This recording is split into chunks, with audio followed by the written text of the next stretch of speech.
Ya, terima kasih sudah dengan sabar menunggu. Jadi kami lanjutkan.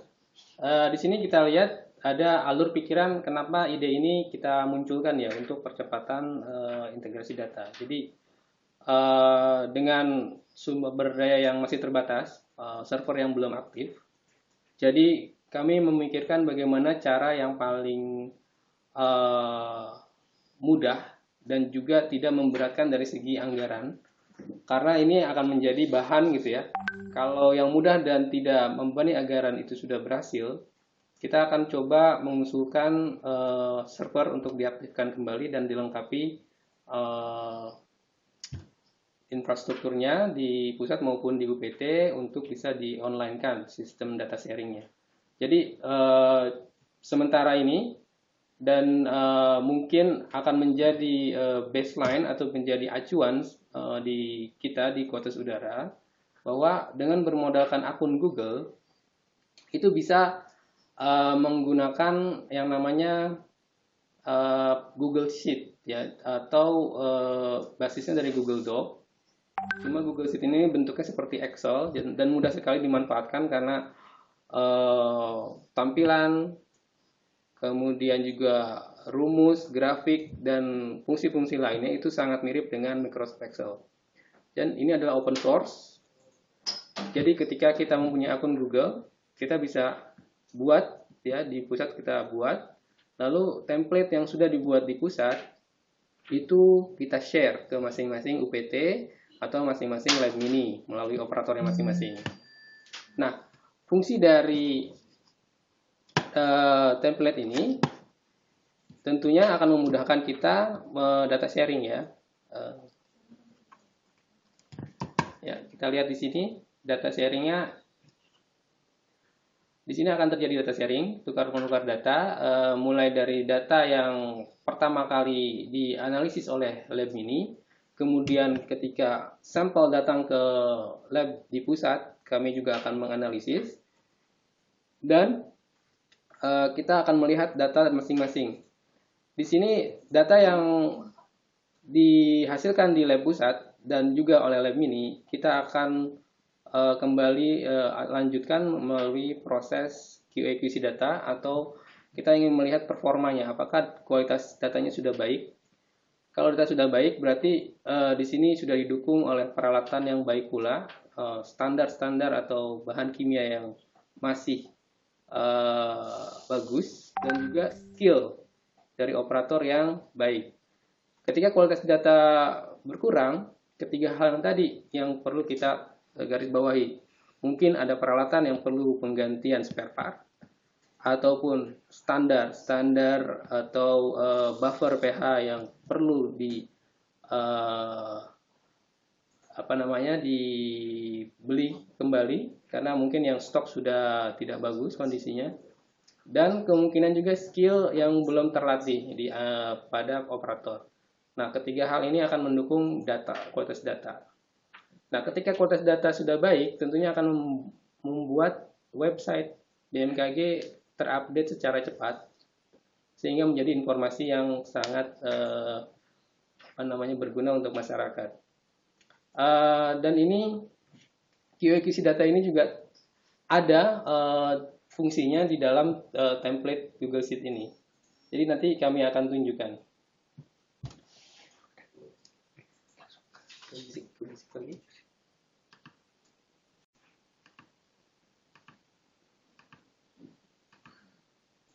Ya, sekilas mengenai Google Sheet itu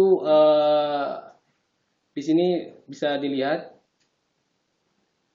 aplikasi ini atau fungsi dari Google Doc yang menyerupai Microsoft Excel itu dapat mengekspor, mengimpor data berformat Excel, CSV, TXT ataupun ODS.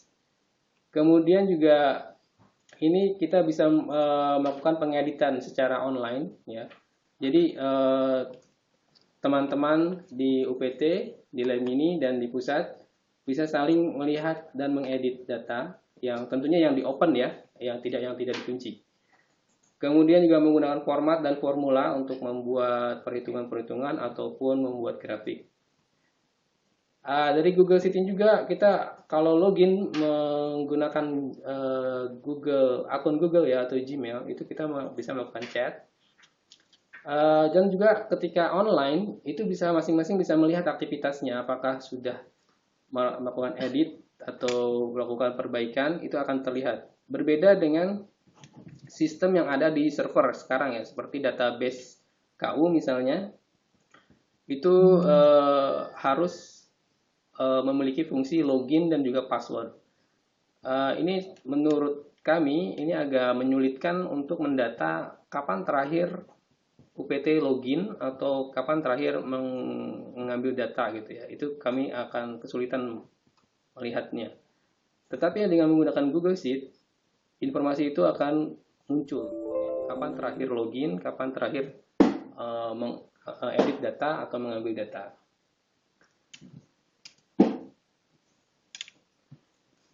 Selanjutnya, ya. Sekarang kami meminta bantuan dari masing-masing UPT untuk secara interaktif ya membuka masing-masing akun Gmail-nya dan klik link yang telah di-share oleh teman-teman di pusat. Kita share lagi screen-nya.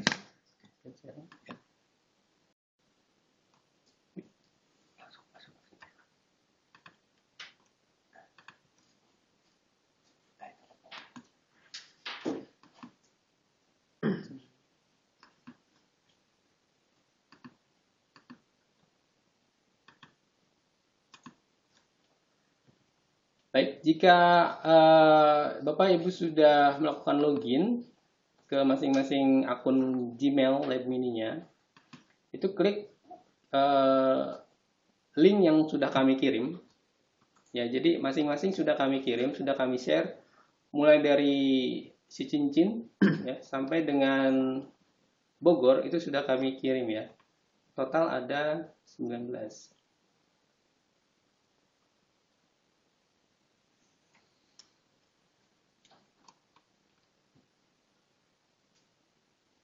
Ya, total sudah ada 19 link akun Gmail Google Sheet yang sudah bisa diakses oleh masing-masing UPT atau Lab Mini.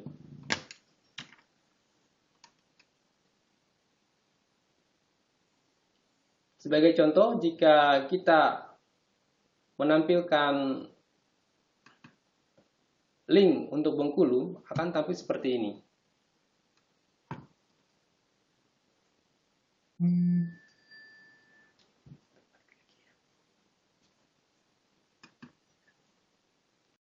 Apakah Bapak Ibu sekalian bisa melihat masing-masing Google Sheet-nya? Mohon feedback-nya Bapak Ibu.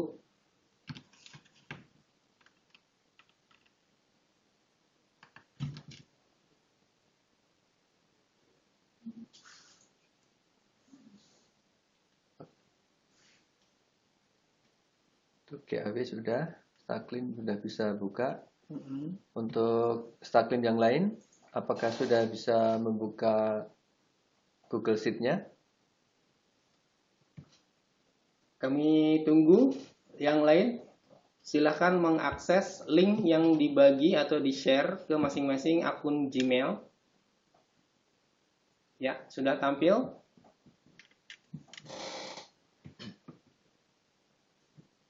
Sangat bisa. Baik, mantap. Yang lain? Oke. Kami anggap sudah ya, sudah semua. Kami anggap semua sudah bisa. Kita lanjutkan lagi. Ya.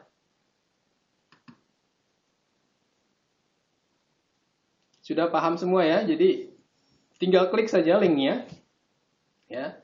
Kalau dalam bentuk email itu akan mudah sekali, tinggal diklik saja. Atau misalnya mau membuka tautan aplikasi Google, monggo silakan ya. mungkin nanti akan ditampilkan link ke Google Sheet-nya langsung. Google Sheet mana saja yang sudah bisa dikerjakan atau sudah di-share. Dan tampilannya akan seperti ini. Seperti tadi yang dilihat ya.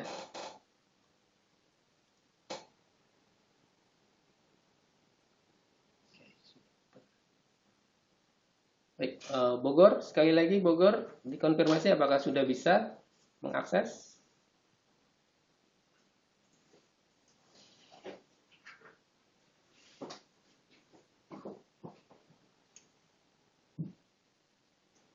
Baik, saya pikir sudah ya.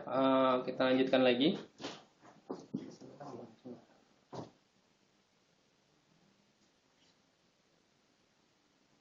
Baik, terima kasih Semarang sudah bisa. Jadi terdapat 3 sheet seperti di Excel tampilannya ya. Ada 3 sheet yang bisa diakses. Itu sheet pertama adalah untuk aktivitas analisis maupun share data pH air hujan. Sheet kedua adalah untuk aktivitas analisis sampel dan share data daya hantar listrik. Dan sheet yang ketiga untuk share data hasil analisis sampel-sampel SPM ya, atau filter partikel udara. Saya akan share lagi tampilan Google Sheet-nya.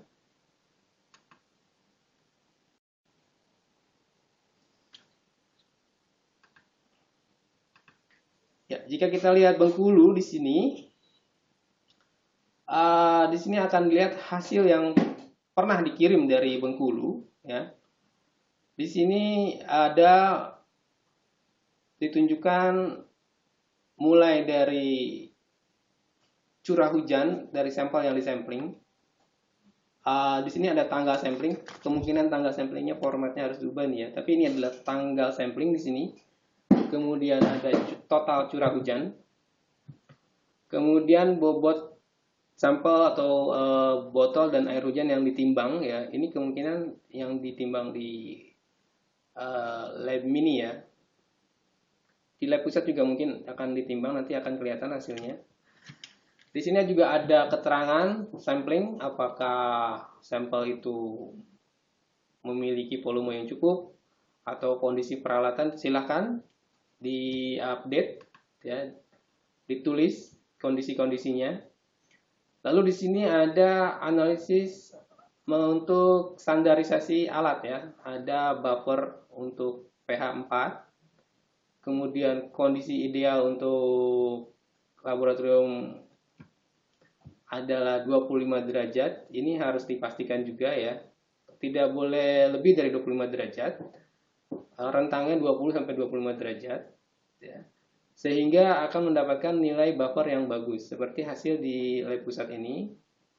Ya, itu buffer pH 4,01 yang sesuai tertera dari botol buffernya itu teranalisis 4,02. Ini sudah sangat bagus sekali. Kemudian juga pH 7 sama ya. Dan jika kita melihat hasil analisis sampel dari UPT Bengkulu misalnya, ini ada angka 5 ya untuk sampel yang di tanggal sekian. Sedangkan ketika sampai di lab pusat itu ternyata menjadi 5,4. Yang menjadi acuan adalah sekarang lab pusat. Jadi kami memiliki hitungan QAQC melalui Baik, ini mungkin metodenya yang bisa kita pastikan lagi ya. Tapi perlu kita lihat di sini. Di sini ada hitungan ya, kualitas data di sini. Ini adalah hitungan yang dikunci dan menentukan kualitas data yang dikirim. Ini panduannya ada di WMO, dari WMO. Bisa diklik di link ini ya. Kalau ingin melihat, itu ada panduan dari WMO untuk menentukan kualitas data. Hitungannya ini di sini secara sudah dikunci ya, tidak bisa diubah. Dan ini langsung mengatakan data itu bagus atau jelek. Ya. Dan proses QA/QC ini akan berlanjut terus ya sampai datanya mulai banyak, minimal 6 bulan ya sampai 1 tahun proses QA/QC.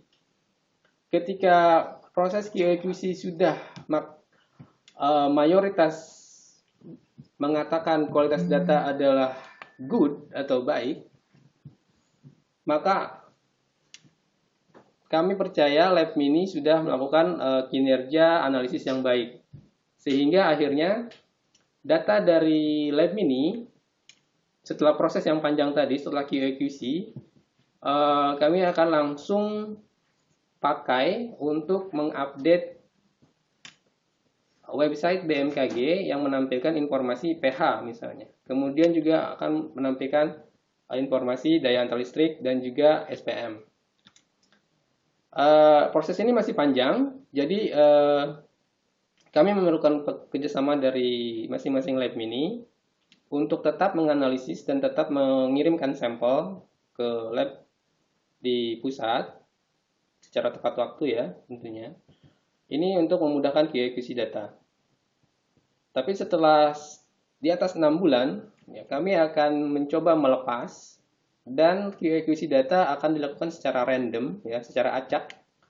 Tidak harus semua kami analisis. Kami akan melakukan analisis secara acak untuk menentukan apakah kualitas data tetap terjamin atau terjaga. Ini sangat perlu dan penting sekali, karena jika kami tetap menganalisis kembali sampel yang datang gitu ya untuk pH yang sudah dilakukan di Lab Mini, itu akan menyita waktu dan juga membuat informasi tidak cepat tampilannya atau ditampilkan, dan menjadi ada duplikasi pekerjaan. Di situ yang kita harus review lagi, bahwa duplikasi pekerjaan itu sesuatu yang tidak perlu. Ya. Apabila kualitas data sudah baik, kita akan langsung gunakan dari Lab Mini datanya. Baik, ini untuk sheet pH ya. Kemudian untuk daya hantar listrik. Kembali untuk ke pH. Di sini ada hitungan ya, tapi secara kasar rentangnya itu plus minus 0,07 poinnya ya, perbedaannya ya, untuk dikatakan bahwa data pH itu berkualitas baik. Kemudian daya hantar listrik.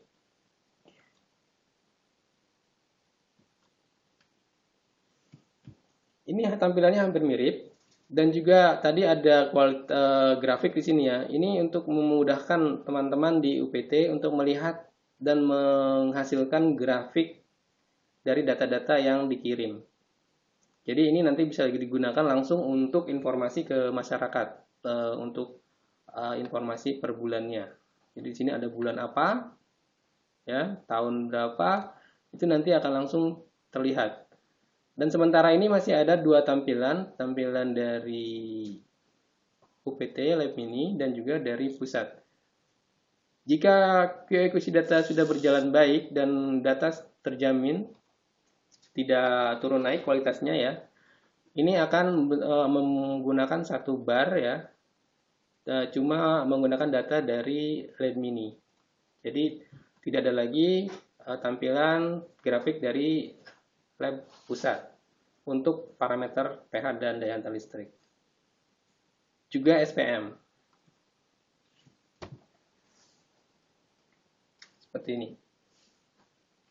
Ya.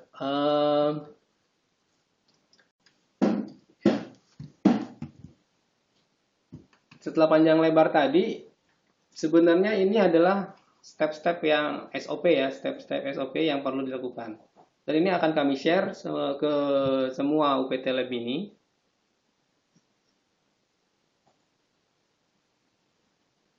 Oke, baik. Ada pertanyaan dari Staklim Lombok Barat. Itu nanti ya, baik. Kemudian ini SOP untuk daya hantar listrik, ya. Jadi di sini ada kategori good atau bad-nya, tidak boleh melebihi 7% dari lab pusat hasil analisisnya. Ya. Kemudian juga untuk parameter SPM seperti ini. Saya yakin semua sudah ahli dalam hal analisis ini, karena jaringan kita sudah sangat lama berjalan ya, jaringan payudara, dan terutama untuk SPM sudah sangat advance keahliannya. Tinggal kita mengasah keahlian untuk laboratorium, analisis laboratorium. Untuk SPM, kualitas data yang bagus itu tidak boleh melebihi angka 5% dari hasil analisis di lab pusat. Itu nanti akan dihitung ya. Dan saya tekankan lagi, jika QA/QC data terjamin selama 6 bulan sampai 1 tahun ke depan, ketika kita tes ya, kita simulasikan, data-data yang dari lab ini akan langsung diplot menjadi grafik informasi di website BMKG. Dan tentunya kami di lab pusat berperan sebagai lab quality control ya, yang akan melakukan analisis secara acak untuk mempercepat identifikasi bahwa kualitas data yang dikirim adalah data yang paling baik. Oke, sampai sekian presentasi saya. Memang sedikit sekali slide-nya, dan ini untuk memaksimalkan waktu ya. Jadi ini sekiranya yang kami perlu jelaskan pada saat ini. Kami semua buat Google Sheet ini dengan metode yang paling mudah, yang paling familiar, yang bisa dilakukan oleh operator ataupun staff lab mini. Jadi di sini tidak ada yang merasa diberatkan, itu intinya ya. Jadi semua bisa bekerja dengan senang hati di sini. Baik, demikian yang kami sampaikan. Sekarang kita kembalikan ke moderator. Terima kasih Pak. Baik, terima kasih Pak Eka. Bapak Ibu sekalian, demikian tadi paparan yang telah disampaikan oleh Bapak Eka. Kemudian sekarang kita lanjutkan untuk sesi tanya jawab. Barangkali dari Bapak Ibu masih ada yang ingin ditanyakan terkait dengan apa yang telah disampaikan oleh Pak Eka tadi. Silakan Bapak Ibu mengetikkan pertanyaannya di kolom chatting yang sudah disediakan di Wizik. Silakan, bisa dimulai dari sekarang. Ini sudah ada beberapa pertanyaan yang masuk. Kita cek ya.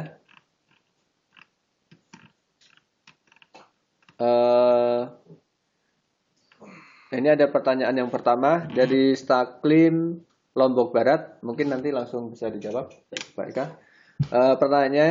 Pertanyaannya, apa yang dimaksud suhu tidak boleh lebih dari 25 derajat Celcius tadi? Baik. Terima kasih Pak Moderator. Saya ucapkan terima kasih juga kepada teman-teman di Lombok Barat, bahwa yang dimaksud suhu tidak boleh melebihi 25 derajat itu adalah kaidah analisis yang dijamin kualitasnya, karena di situ ada di dalam label dari standar yang biasanya kita beli. Jadi kalau teman-teman menganalisis buffer ya untuk memeriksa pH, itu di labelnya ada data suhu yang optimal. Nah, itu yang biasanya ditampilkan adalah antara 20 sampai 25 derajat. Kami mengambil kesimpulan 25 derajat karena akan sangat sulit sekali bagi teman-teman di UPT untuk menurunkan suhu tentunya ya. Mulai dari adaptasi yang mungkin perlu waktu lama ya, karena tidak mungkin kita yang biasanya suhu hangat 25 sampai 27 tiba-tiba ada di dalam ruangan yang 20 derajat Celcius. Itu akan sulit sekali. Jadi suhu 25 derajat itu suhu yang moderat yang perlu dipertahankan. Tentunya melalui sarana ruangan yang lengkap ya. Seperti misalnya ada fasilitas AC atau pendingin ruangan, pengatur suhu ruangan. Jadi disetting di 25 derajat dan itu akan menghasilkan hasil analisis yang baik karena sudah mengikuti standar yang ada di dalam label buffer ataupun label standar-standar lainnya. Jadi itu yang dimaksud kenapa suhu tidak boleh di atas 25. Ketika suhu di atas 25 itu hasil pengukuran akan mengalami simpangan ya. Jadi ada bias di situ. Jadi seharusnya buffer 4 mungkin plus minusnya itu tidak terlalu banyak, mungkin 0,05 saja misalnya ya dalam 25 derajat Celcius. Tapi ketika suhu ruangan tidak dijaga dan hangat, mungkin 27, 28, suhu itu akan mempengaruhi nilai atau angka yang dihasilkan oleh alat pH meter ya. Jadi tidak dalam rentang angka nilai buffer yang bagus, dan juga ini akan mempengaruhi tentunya sampel, data dari sampel. Jadi sekali lagi kami tekankan bahwa suhu di ruangan laboratorium itu harus dijaga minimal ya pada suhu 25 derajat Celcius.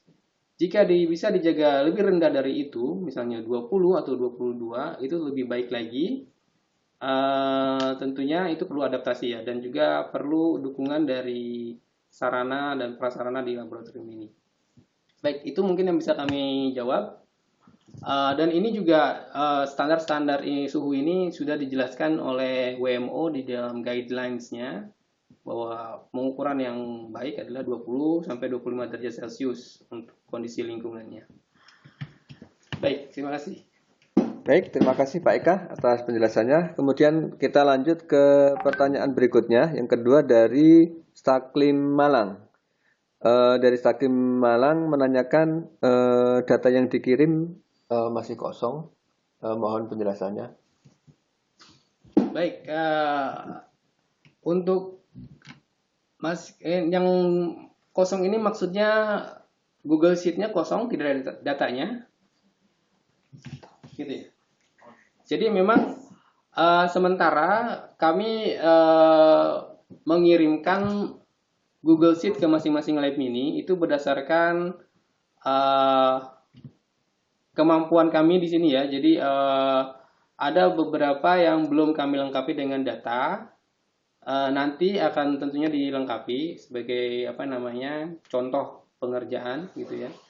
Tapi tentunya ini tidak memberatkan dari sisi Bapak Ibu sekalian, karena Google Sheet yang kami rancang di sini itu sangat mudah sekali untuk diisi ya. Tinggal isi saja yang bisa diakses si selnya itu seperti di Excel. Jadi ada sel-sel yang kami kunci tidak bisa diakses, itu merupakan domain di lab pusat untuk QC data ya. Jadi data yang kosong itu bukan berarti data dari Malang tidak ada. Sebenarnya ada, cuma belum kami tampilkan di Google Sheet ini yang dikirim ke Malang tadi ya. Jadi tidak perlu khawatir, nanti akan kami update. Inilah kelebihan dari Google Sheet Online ya. Jadi apapun kondisinya itu bisa kita update kekurangannya gitu, dan bisa dilihat kapan terakhir diupdate. Demikian Pak. Baik, terima kasih. Kita lanjut ke pertanyaan berikutnya. Ini untuk Pusikat. Staklim Minahasa menanyakan untuk materi PPT apakah bisa di-emailkan? Siap, bisa. Baik, selain dikirim email, kita juga akan upload di LMS Pusdiklat. Ya. Bapak nanti bisa mengakses, mendownload materi yang telah disampaikan beserta rekaman video dari sesi OGD kita kali ini. Nanti bisa Bapak Ibu download di kelas yang telah disediakan di OGD 35. Terima kasih. Kemudian kita lanjut ke pertanyaan berikutnya dari Staklim Bogor yang menanyakan tentang pembacaan tanggal. Mohon penjelasannya. Tanggal yang tadi ya. Di Google Sheet. Oke, baik. Screen sharing. Kita screen sharing lagi.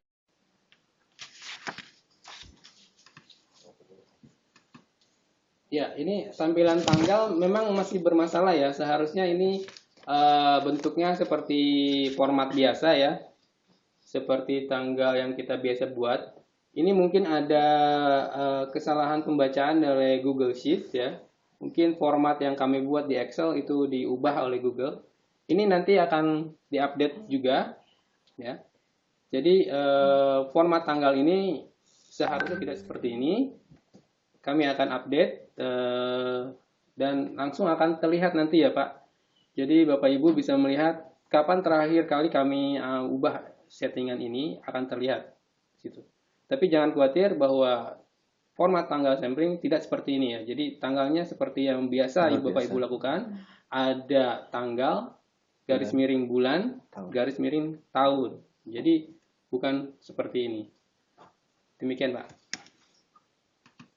Kita lanjut ke pertanyaan berikutnya dari Staklim Minahasa Utara. Oh, ini trouble ya. Tadi sempat ketinggalan. Jangan khawatir Pak. Apabila Bapak tertinggal untuk mengikuti sesi ini, nanti Bapak bisa mendownload rekamannya di LMS Pusdiklat.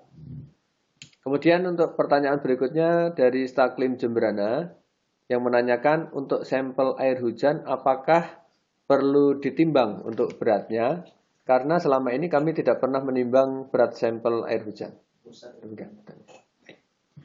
Ya, terima kasih atas pertanyaannya. Perlu disampaikan bahwa selama ini yang menimbang adalah lab pusat, ya. Tapi tidak menutup kemungkinan nanti lab mini akan menimbang sampel ya. Jadi ini perlu juga dilakukan oleh lab mini.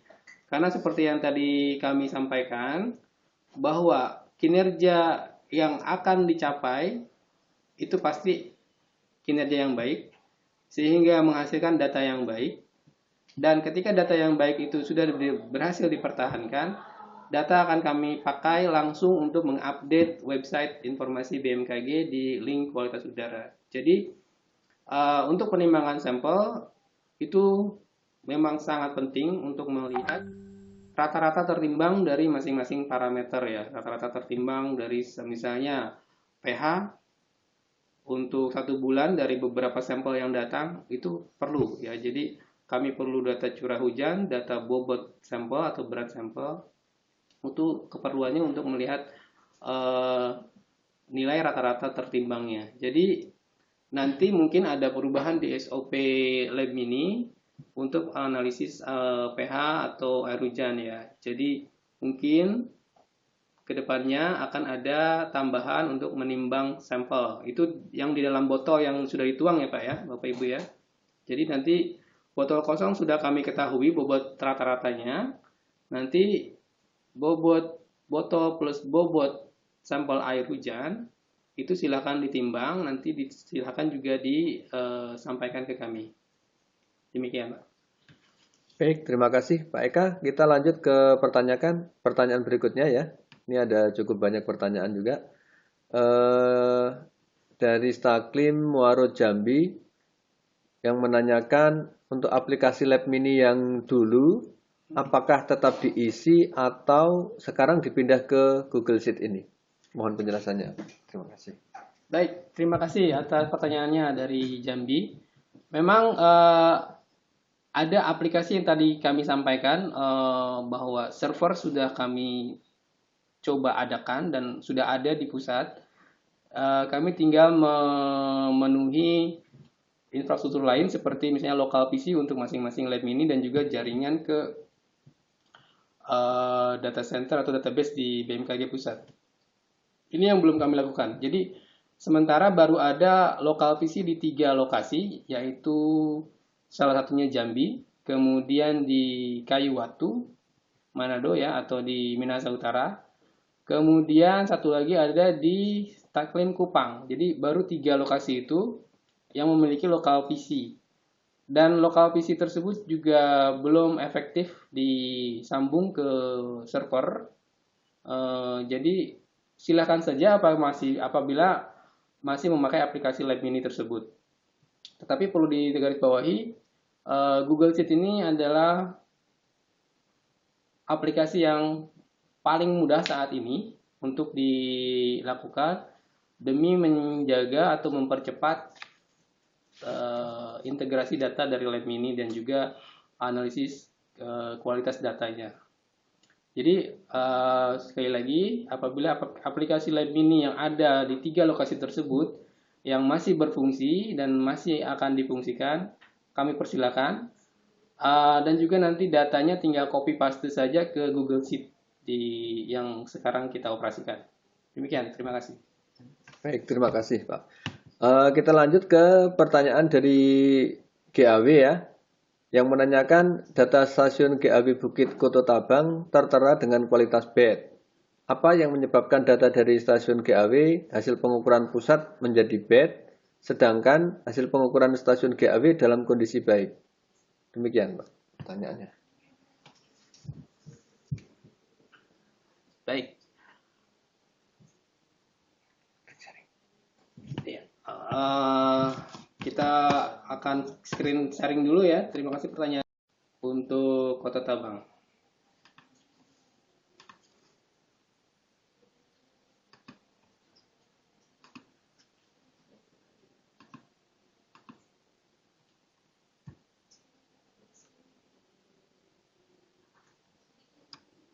Bantu ya. Wah, buka puasa. Oh, buka puasa.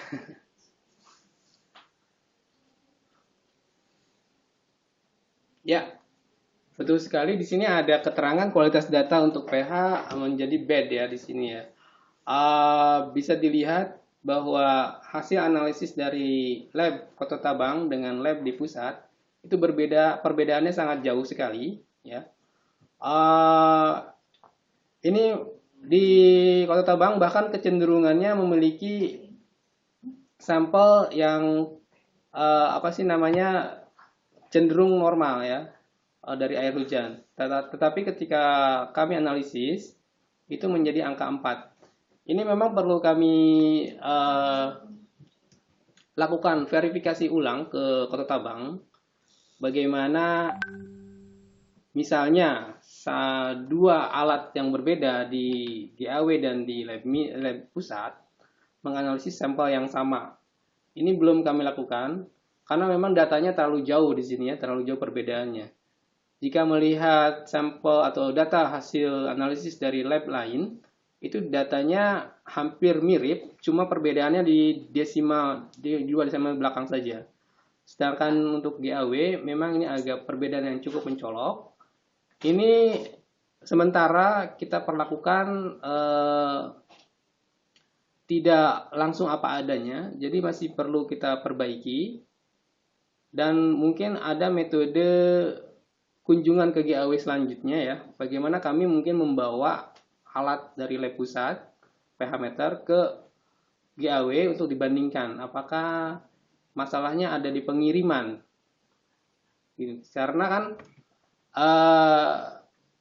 pengiriman dari UPT itu memerlukan waktu dan juga di situ ada unsur biocide atau pencegah bakteri di situ untuk tumbuh. Timol mungkin Bapak Ibu ingat. Ya. Itu berpengaruh sekali pada saat pengiriman. Kita akan lihat apakah dari GAW ini sudah tepat komposisi dari biocide tersebut. Dan apabila memang sudah yakin analisis di GAW sudah bagus, mungkin perlu diverifikasi dengan metode lain, seperti metode kertas pH indikator ya, indikator pH universal ya, yang ada warna-warni itu bisa kita gunakan. Ketika alat menunjukkan angka misalnya 5,37 seperti ini. Apakah ketika indikator pH universal dicelupkan ke sampel itu juga menunjukkan warna yang berkisar pada angka 5 atau mungkin malah angka yang lain? Itu perlu diverifikasi. Jadi ini memang masih perlu kita kita verifikasi ulang lagi. Dan ini juga perlu saya ulangi lagi bahwa yang angka 5 ini di pusat ya. Yang di GAW justru yang angkanya 4.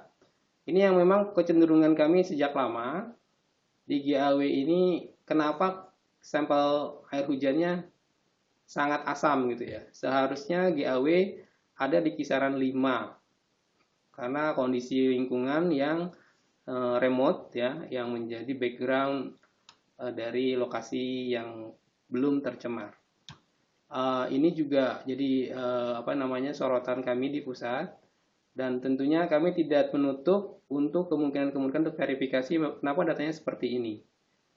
Sedangkan sampel yang sama ketika kami analisis menjadi angka 5. Jadi Bapak Ibu di Bukit Kota Tabang tidak perlu khawatir, data ini kita masih akan verifikasi dan kita masih punya waktu untuk menghasilkan data yang berkualitas good. Ya.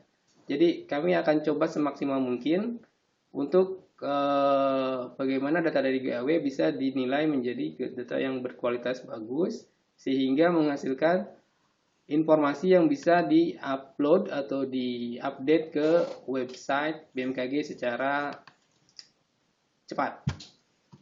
Demikian. Oh ya, ada juga tambahan dari rekan-rekan laboratorium untuk GAW Bukit Kota Tabang. Jadi hasil analisis pH dari sampel air hujan belum dilengkapi data-data mengenai nilai slope dan nilai buffer ya. Nilai slope dari pH meternya dan juga nilai buffer yang dibaca oleh pH meternya. Jadi itu perlu kami dapatkan data-data tersebut ya, data-data slope ini, kemudian data-data buffer pH 7, buffer pH 4. Itu belum kami bisa dapatkan dari operator di laboratorium GAW. Nah, jika data ini sudah kami dapatkan, tidak menutup kemungkinan itu menjadi analisis ya, kenapa data ini menjadi seperti ini gitu ya. Dan itu perlu kita perbaiki terus-menerus. Ya, dan juga slope ini tentunya akan memberikan informasi yang lebih lagi. Slope dari peralatan pH meter yang ditampilkan di layar itu bisa menunjukkan kinerja dari katoda atau elektroda alat, apakah masih bekerja dengan baik atau perlu penggantian. Jadi nilai slope ini banyak sekali interpretasi yang bisa dihasilkan ya. Selain kualitas data juga kinerja dari peralatan. Dan juga perlu diingatkan lagi suhu ruangan ya. Mungkin suhu ruangan di Kota Tabang juga masih perlu diperhatikan. Apakah sudah memenuhi syarat rentangnya antara 20 sampai 25 derajat. Kita jaga di 25 derajat. Demikian Bapak Ibu di Kota Tabang. Terima kasih. Baik, kita lanjut ke pertanyaan berikutnya dari Muaro Jambi lagi, Staklim Jambi. Ada 2 pertanyaan tadi, yang pertama sudah dijawab. Yang kedua, untuk pengiriman sampel air hujan apakah tetap dilakukan? Karena tadi dikatakan bahwa jika data stasiun telah baik, maka pusat tidak melakukan pengukuran lagi. Begitu pertanyaan. Baik, terima kasih sekali Bapak Ibu di Muaro Jambi. Ini pertanyaan yang sangat penting, perlu dijawab. Jadi untuk sementara, sampel air hujan, sampel-sampel yang lain pun tetap harus dikirimkan ke pusat. Karena kita masih perlu menganalisis parameter anion kation untuk air hujan, dan itu baru bisa dilakukan oleh laboratorium di pusat. Dan untuk laboratorium ini belum mempunyai kemampuan itu. Dan untuk jangka menengah dan jangka panjang, ini menjadi evaluasi gitu.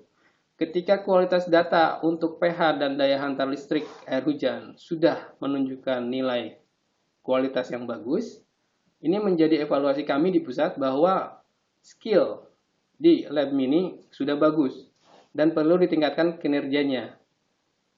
Jadi tidak menutup kemungkinan bahwa nanti di lab mini ada peralatan-peralatan tambahan untuk menganalisis parameter-parameter yang lain. Tapi itu masih menunggu jangka menengah atau panjang ya. Jadi mungkin kita perlu waktu di atas 3 tahun untuk penilaian dari segi pengusulan anggaran dan juga kinerja. Jadi disimpulkan tetap mengirimkan sampel. Ya. Jadi untuk sampel air hujan perlu diingatkan ada 11 parameter yang bisa dihasilkan. Ada 11 data dari 11 parameter yang dihasilkan. Mulai dari pH, daya hantar listrik, kemudian anion ada 3. Ya, ada 3 parameter. Kemudian kation ada 5. Ada 5 unsur atau senyawa kimia atau 5 parameter. Dan ditambah lagi ada acidity di situ. Di lab mini baru bisa 2 parameter, sedangkan 9 parameter lainnya masih di lab pusat. Jadi tadi seperti tadi saya sudah bilang, kita tegaskan lagi bahwa sampel tetap dikirim sambil menunggu kesiapan lab mini untuk melakukan analisis secara menyeluruh atau secara komprehensif untuk sampel air hujan. Demikian. Baik, terima kasih Pak Eka. Ini ada pertanyaan yang sempat terlewati tadi yang dari Staklim Jembrana yang menanyakan untuk alamat link acuan itu untuk yang sheet-nya Staklim Jembrana tidak ada di Excel-nya. Mungkin bisa dicek kembali. Linknya ya. Iya. Ya. Baik, terima kasih atas masukannya untuk Staklim Jembrana. Nanti kami akan coba lihat lagi apakah link tersebut berfungsi atau tidak. Mudah-mudahan nanti dalam waktu dekat kami bisa melengkapi link tersebut. Link tersebut adalah hal yang sangat penting karena teman-teman di UPT nanti bisa melihat SOP yang harus dilakukan di situ. Ya, di situ link tersebut menjelaskan SOP dan juga panduan dari WMO ya. Ada yang namanya Guidelines WMO nomor 160 ya, itu mengenai analisis kimia atmosfer atau komposisi kimia di air hujan. Situ. Jadi memang link tersebut sangat penting dan kami akan coba lengkapi yang belum bisa ditampilkan. Demikian, terima kasih. Baik, terima kasih Pak Eka. Kita lanjut ke pertanyaan dari Staklim Bengkulu. Adakah batasan waktu untuk pengiriman sampel KU dari pengambilan sampel yang dilakukan? Batasan waktunya. Baik, tentunya pengiriman sampel harus dilakukan secepatnya. Jadi tidak lagi ada penundaan pengiriman. Walaupun di dalam botol sudah ada zat kimia timol yang bisa mencegah pertumbuhan bakteri, tapi tetap timol tersebut memiliki kadaluarsa ya. Fungsinya akan kadaluarsa ketika sampel disimpan lebih dari 1 bulan. Jadi misalnya ketika sampling sudah selesai dan langsung dilakukan analisis di lab mini, kami harap dan kami tunggu sampel tersebut untuk tiba di lab pusat tidak lebih dari 2 minggu. Itu akan mempercepat proses QC data ya. Untuk pengontrolan kualitas data itu akan mudah kami lakukan. Sehingga kecepatan pengiriman sampel masih sangat penting kita percepat dan kita jaga supaya sampel tidak lama di perjalanan. Karena zat kimia yang namanya timol itu memiliki kadaluarsa. Dan kualitas sampel juga akan terjaga. Demikian. Baik, terima kasih Pak Eka. Kemudian kita lanjut ke pertanyaan berikutnya nih. Dari Staklim Semarang yang bertanya, pengukuran pH biasanya diulang beberapa kali pada suhu 25 derajat. Pada alat pH meter hasilnya berbeda-beda. Contoh pengukuran 1 4,25, pengukuran yang kedua 4,36, pengukuran yang ketiga 5,01. Dari hasil tersebut mana yang harus dilaporkan? Baik, terima kasih dari Staklim Semarang, Bapak Ibu sekalian. Standar pengerjaan analisis laboratorium adalah 2-3 kali pengulangan. Tapi rata-rata kami lakukan adalah 3 kali pengulangan, gitu ya. Jadi yang sudah dilakukan oleh Staklim Semarang di lab mininya itu sudah sangat baik dilakukan 3 kali pengulangan. Tapi di sini kami lihat ada ketidakkonsistenan dari pengukuran. Jadi ada perbedaan lebih dari 10 desimal ya untuk 1 dan 2, dan pengukuran ketiga malah lebih banyak lagi perbedaannya. Ini kami melihat di sini suhu bisa berpengaruh ya. Ketika misalnya suhu belum bisa dijaga, hal tersebut data-data seperti ini bisa terjadi. Tetapi misalnya suhu berhasil dijaga, tapi data ini masih muncul seperti ini, tidak konsistennya sangat jauh. Ini bisa diakibatkan dari buffer ya, dari standar yang kurang bagus tentunya ya, sehingga menghasilkan pembacaan standar yang tidak bagus di alat, dan juga menunjukkan slope di elektroda yang tidak stabil. Dan tentunya kalau buffer ini tidak diganti dengan segera, hal tersebut akan terulang terus. Dan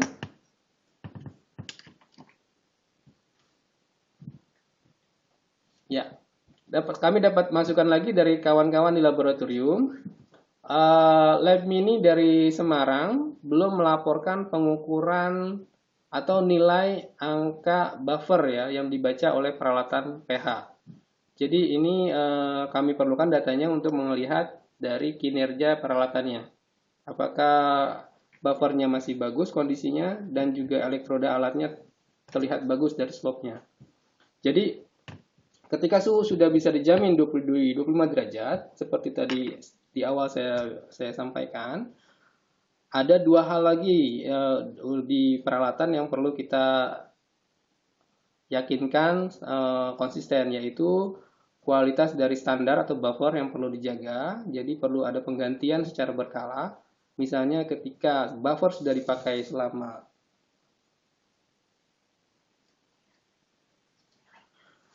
ketika buffer pembacaannya sudah tidak stabil di alat, itu perlu diganti ya larutan buffernya.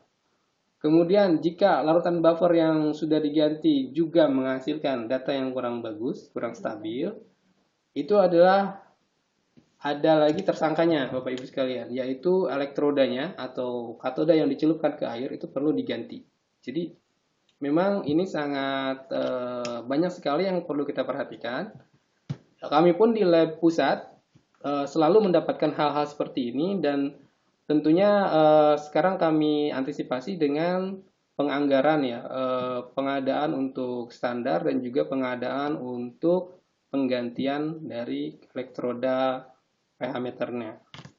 Jadi banyak hal sekali yang harus dilakukan terhadap alat.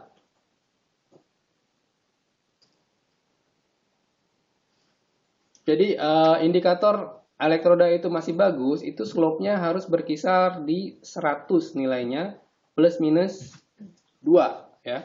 Jadi ketika misalnya si elektroda menghasilkan angka 98 sampai 102 di nilai slope-nya, itu menunjukkan pH meternya masih bagus. Elektrodanya ya masih bagus. Ketika slope-nya misalnya menunjukkan angka 95, itu ada kecurigaan bahwa slope tersebut mengindikasikan elektroda perlu diganti. Demikian Bapak Ibu di Semarang. Baik, terima kasih penjelasannya Pak Eka. Ini ada pertanyaan yang ketiga dari Jambi lagi, yang menanyakan untuk expired date suatu zat kimia berapa bulan. Kemudian untuk bentuk kering berapa bulan untuk yang serbuk pH-nya. Demikian, Pak.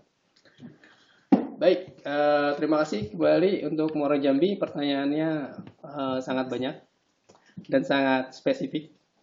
Expiry date di masing-masing bahan atau zat kimia yang dimiliki laboratorium itu tertera pada masing-masing botol. Jadi ada angka tanggal yang bisa dibaca di masing-masing botol kapan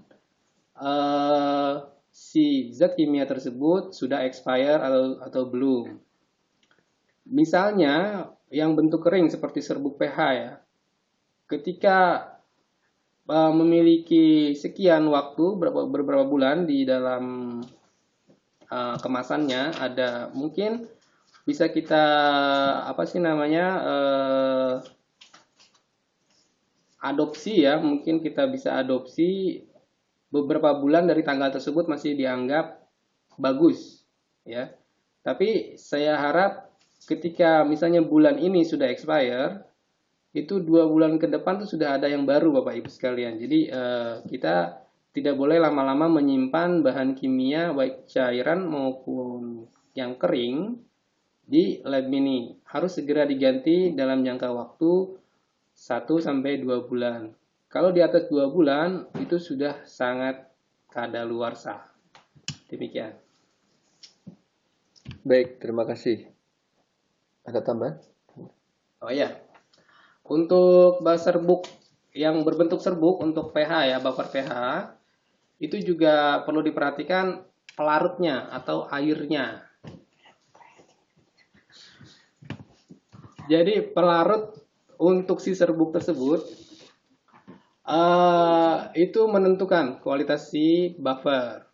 Ketika kita menggunakan air yang bukan level air bebas ion, ya, itu menghasilkan larutan buffer yang kurang baik juga. Karena ini serbuk ya, bukan kita beli buffer yang cairan. Jadi disarankan untuk pengadaan selanjutnya, mohon diadakan buffer yang berbentuk larutan atau cair ya, dalam botol ya. Itu banyak sekali diperjualbelikan di toko-toko kimia.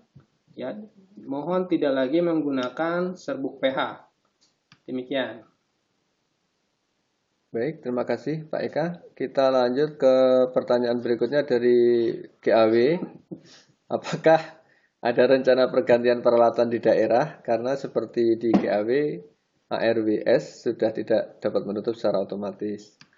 Baik, tentunya rencana itu selalu ada dan kami berusaha secara maksimal untuk anggaran yang diusulkan untuk lolos ya.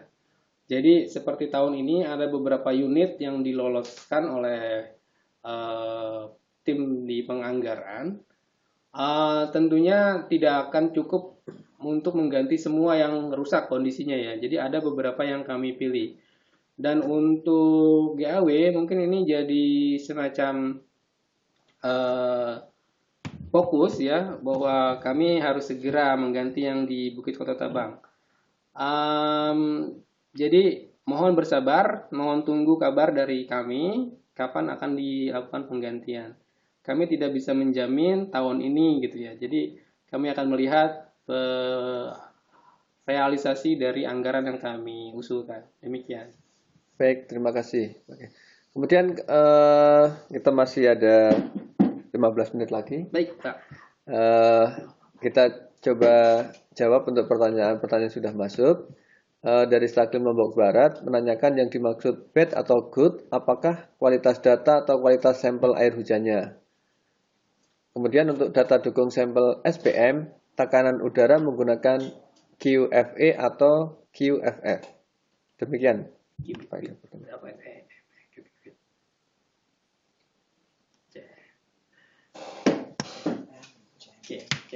itu apa Q? Bukan C. Q itu apa Q? Pokoknya nanti itu hitungannya. Nama lain dari itu. Oke, sekarang Lombok Barat aja dulu ya. Baik, terima kasih dari Bapak Ibu di Lombok Barat. Bahwa yang dimaksud bad atau good adalah kualitas datanya, Pak, Bapak Ibu sekalian. Kalau kualitas sampel itu kami belum bisa menentukan good atau bad sebelum kami analisis lagi atau misalnya mengeluarkan warna atau aroma yang tidak sedap gitu ya. Itu baru berkaitan dengan sampel. Tapi yang ada di dalam Google Sheet itu adalah bad atau good dari data yang dikirim. Itu. Jadi itu tidak serta-merta mewakili kondisi atau kualitas dari sampel yang dikirim. Sampel yang dikirim sangat berkaitan erat dengan lamanya perjalanan, ya, kemudian kadaluarsanya dari zat kimia yang ada di dalam botol yang kami kirim dari pusat. Hal tersebut sangat berkaitan. Jadi kualitas sampel ditentukan oleh kedua hal tersebut. Yang ada di dalam Google Sheet adalah kualitas untuk data yang dikirim. Sedangkan pertanyaan mengenai tekanan udara QFE atau QFF itu memang spesifik ya, tergantung dari unit HV sampler, merek yang digunakan ya, merek apa gitu. Apakah merek tersebut menggunakan metode seperti yang ada di Staplex ya. Kemudian juga ada namanya merek Gresby atau Tish ya. Itu memang berbeda-beda. Kemudian juga ada yang termo, dan termo ini ditemukan memang banyak bermasalah.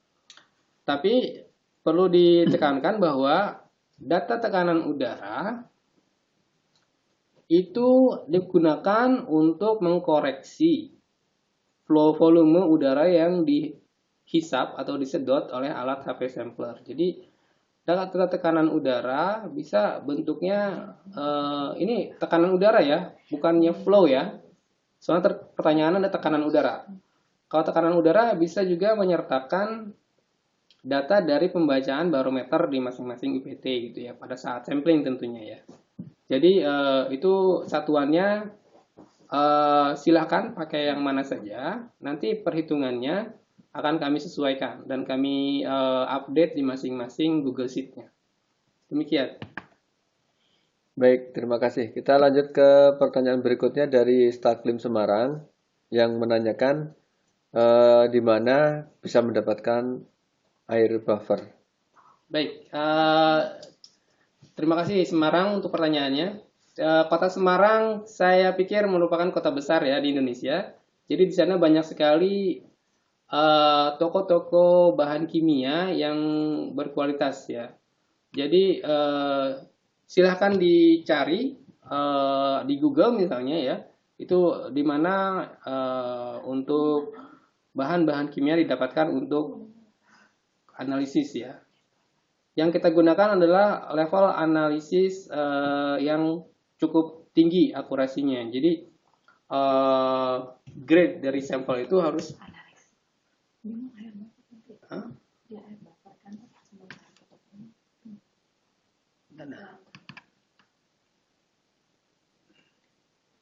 Oh ya, air buffer itu istilah yang perlu diperbaiki. Jadi kita di laboratorium tidak mengenal air buffer, adanya istilah larutan buffer gitu ya. Jadi nanti ketika mendapatkan tempat atau toko kimia di sekitar kota Semarang, mohon dikomunikasikan larutan buffer yang dimaksud gitu ya.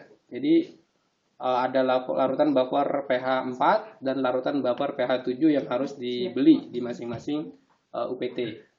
Silahkan dicari ke toko-toko kimia terdekat. Jika memang tidak ditemukan atau toko kimia tidak memiliki larutan buffer yang grade yang tinggi untuk analisis, apa namanya? Ya. Grade-nya itu ada kode P.A. Itu singkatan dari Pro Analysis. Jadi itu adalah grade yang kami pakai untuk larutan di laboratorium yang berkualitas bagus. Ketika misalnya toko kimia tidak memiliki grade P.A, segera laporkan ke pusat, kami akan coba bantu. Demikian. Baik, terima kasih. Kita lanjut ke pertanyaan berikutnya dari Staklim Jembrana. Untuk pertanyaannya, untuk menimbang sampel air hujan menggunakan alat timbangan apa dan mulai kapan menimbangnya? Terima kasih dari Malang. Jembrana. Dari Jembrana. Penimbangan sampel bisa dilakukan dengan menggunakan alat timbangan analitik yang ada di lab mini. Tidak menggunakan timbangan yang bukan di lab mini ya. Karena timbangan di lab mini memiliki kinerja yang sudah diakui bagus untuk digunakan sebagai alat analisis. Jadi tolong gunakan alat timbangan analitik yang ada di masing-masing lab mini. Untuk memulainya, kami persilahkan ketika misalnya mulai ada sampel baru minggu ini atau minggu depan. Kami persilahkan untuk mulai menimbangnya dan melaporkannya. Demikian, terima kasih. Pertanyaan berikutnya dari Staklim Malang. Apakah benar pengambilan sampel kalau cukup ambil 2 sampel, yang satu untuk diuji di lab mini, yang satunya untuk dikirim?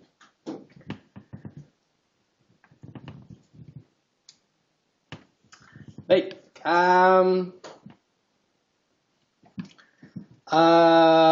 memang ini pertanyaan yang sangat kritis ya menurut saya.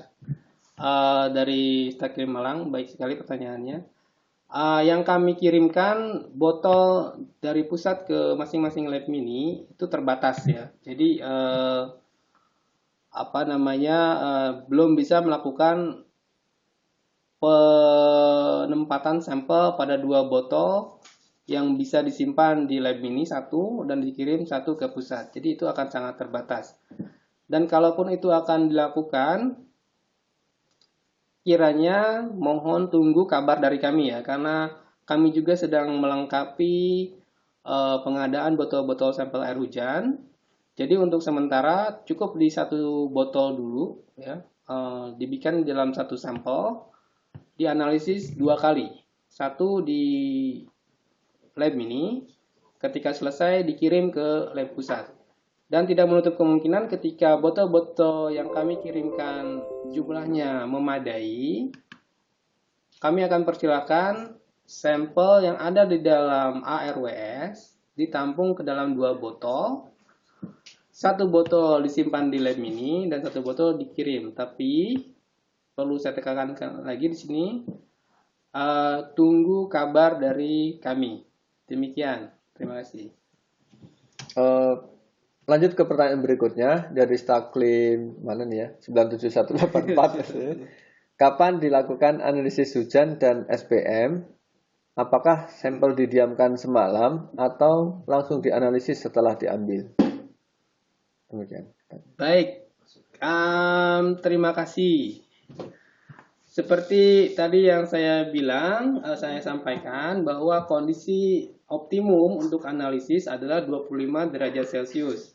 Itu kondisi optimum untuk lingkungan di laboratorium dan juga kondisi suhu sampelnya tentu saja ya. Jadi ketika misalnya sampel baru di sampling, itu belum serta-merta si sampel akan dari kondisi hangat udara luar menjadi kondisi udara ruang di lab mini.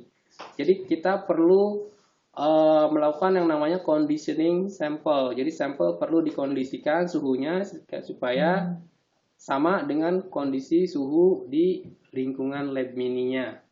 Kemudian juga pH meter ya di masing-masing lab mini itu juga perlu conditioning atau pengkondisian. Jadi ketika ditekan on, tombol on, itu jangan serta-merta langsung melakukan analisis. Tunggu supaya stabil. Tunggu ketika misalnya suhu dari elektroda menunjukkan angka 25 untuk buffer dan juga untuk sampelnya. Jadi tunggu stabil alat dan tunggu stabil suhu dari masing-masing larutan, baik buffer maupun sampel. Dan juga SPM. SPM juga pada saat penimbangan itu tidak serta-merta ketika sampel dari alat langsung ditimbang. Sampel yang dihasilkan dari HV sampler itu harus ditempatkan di dalam alat yang namanya desikator ya. Desikator itu yang mempunyai silika gel yang berwarna biru biasanya ya. Itu alat desikator fungsinya untuk menyerap uap air yang ada dalam filter yang disampling. Jadi yang kita timbang filternya harus dalam kondisi kering. Demikian, terima kasih. Baik, berikutnya untuk pertanyaan dari Staklim Tangsel. Untuk kalibrasi DHL, apakah harus dengan semua buffer atau boleh salah satu atau beberapa saja? Terima kasih. Staklim.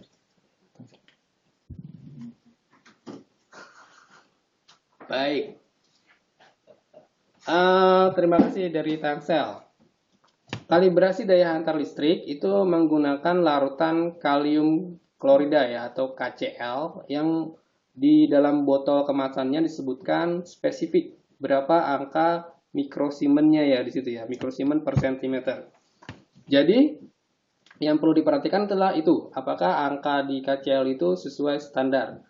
Yang sesuai standar itu ada angka 1413 atau 1413 mikrosiemen per sentimeter. Itu yang bisa kita pakai sebagai larutan kalibrasi DHL. Dan juga kita perlu perhatikan masing-masing merek dari conductivity meter ya untuk yang digunakan sebagai analisis daya hantar listrik. Masing-masing merek itu menginginkan ya atau memerlukan larutan kalibrasi yang berbeda ya, tetapi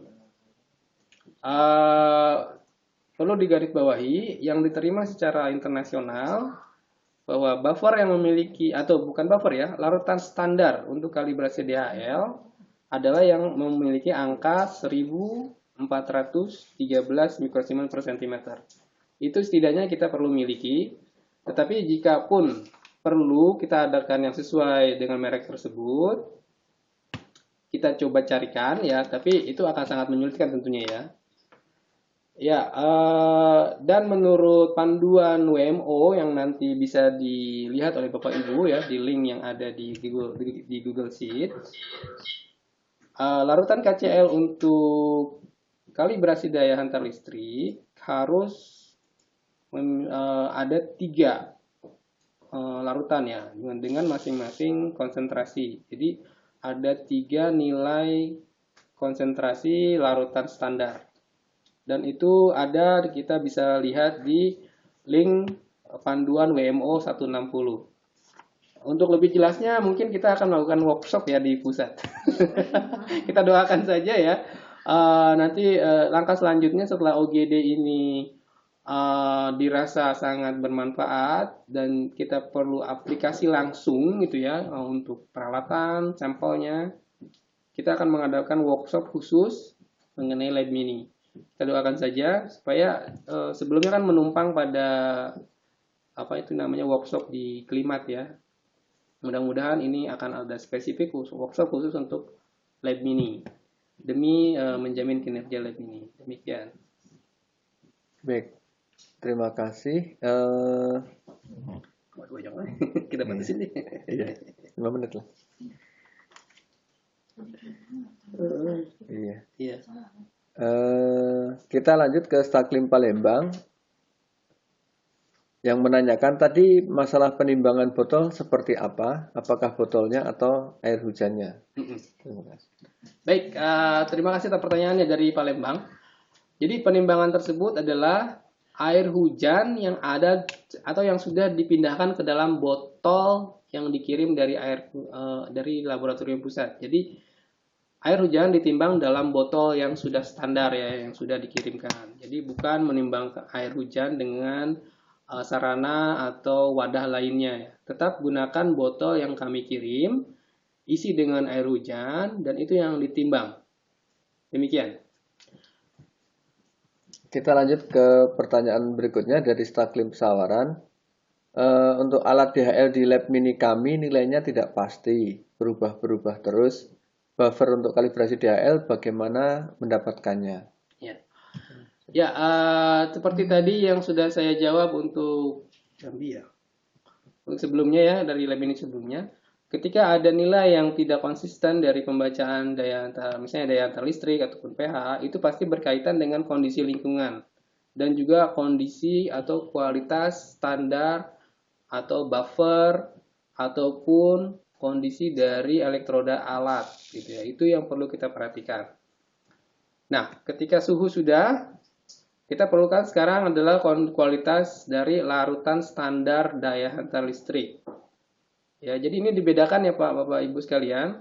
Untuk daya hantar listrik, kita gunakan istilah larutan standar. Untuk pH atau pH meter, itu kita gunakan istilah larutan buffer. Jadi dibedakan ya Pak, Bapak, Ibu. Untuk daya hantar listrik, larutan standar daya hantar listrik sama bisa didapatkan di toko-toko kimia atau dari informasi di website alatnya ya. Alat itu memiliki merek ya.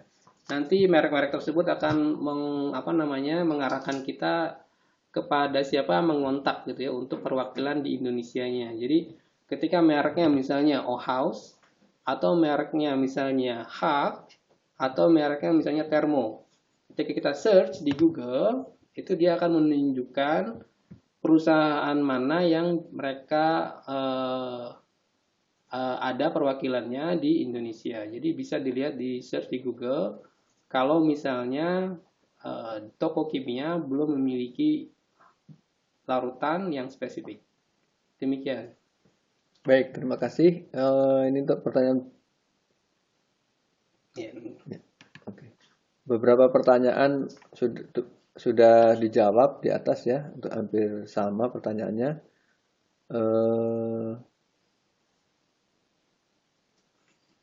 Karena mengganti alat dan lain-lain, kemudian bersama juga. Mungkin untuk Staklim Bengkulu tadi, untuk menanggapi kualitas data SPM BED, Staklim Bengkulu saat ini tidak dapat melakukan analisa laboratorium karena alat utamanya yaitu analytical balance rusak. Pada kesempatan ini kami juga ingin bertanya sudah sejauh mana tentang rencana pusat untuk melengkapi alat lab mini UPT. Baik, terima kasih Bengkulu. Ini memang pertanyaan yang sangat klasik ya, dan kami juga jawaban kami juga tidak memiliki kepastian karena ini perencanaan yang sudah dilakukan kadang-kadang terhambat oleh realisasi ya, yang mungkin perlu prioritas-prioritas yang lain, akhirnya mengorbankan hal yang kita usulkan. Tapi kami jamin untuk Bengkulu, kami selalu sampaikan ke para pemangku kepentingan bahwa ini perlu diganti, dan kami usulkan juga tahun ini ada penganggaran atau pengadaan peralatan lab mini. Untuk lokasi mana yang akan kami kirimkan atau kami sampaikan peralatannya, itu menunggu arahan selanjutnya. Mudah-mudahan Bengkulu adalah yang paling pertama untuk tahun ini. Demikian. Kemudian masih ada satu pertanyaan yang bisa kita jawab dari Staklim Deli Serdang. Untuk elektroda DHL dan pH meter di Staklim Deli Serdang sudah rusak beberapa tahun lalu. Apakah ada rencana untuk penggantian? Baik, Deli Serdang, terima kasih. Ada kabar dari teman-teman di laboratorium bahwa nanti akan dikontak langsung ya oleh teman-teman ke Deli Serdang mengenai penggantian ini. Kami harap dalam waktu dekat ada tindakan yang bisa kami lakukan untuk hal ini. Demikian, terima kasih. Baik, terima kasih Bapak Ibu sekalian. Mengingat waktu kegiatan OGD kita kali ini waktunya cukup terbatas, kami sampaikan terima kasih yang banyak atas partisipasinya. Ini respon dari Bapak Ibu bagus sekali ya. Ada pertanyaannya masih banyak yang belum terjawab. Mudah-mudahan nanti Pak Eka berkenan untuk menjawab sisa pertanyaan yang belum terjawab. Bisa melalui WA atau forum di LMS. Baik, Bapak Ibu, demikian tadi sesi OGD ke-35 yang telah kita laksanakan ya. Sebuah terobosan inovasi yang bagus ya dari pusat untuk memanfaatkan Google Sheet untuk berbagi data sharing dari UPT ke pusat, sehingga pada akhirnya akan mempercepat pengiriman data dan layanan informasi ke pengguna. Untuk Bapak Ibu sekalian, kami informasikan untuk Bapak Ibu yang menginginkan mendapatkan sertifikat dari kegiatan OGD kali ini, jangan lupa untuk mengirimkan absensi di UPT-nya beserta dokumentasinya dan juga resume OGD ke-35 kali ini. Dikirim ke email pusdiklat@bmkg.go.id atau bisa Bapak Ibu upload di LMS Pusdiklat, dikirimkan ke OGD 35 yang sudah disediakan. Untuk absensi, jangan lupa Bapak Ibu mengirimkan forwardnya ke WA narasumber kita, ke Bapak Eka. Terima kasih. Mungkin dari saya selaku moderator untuk mengantarkan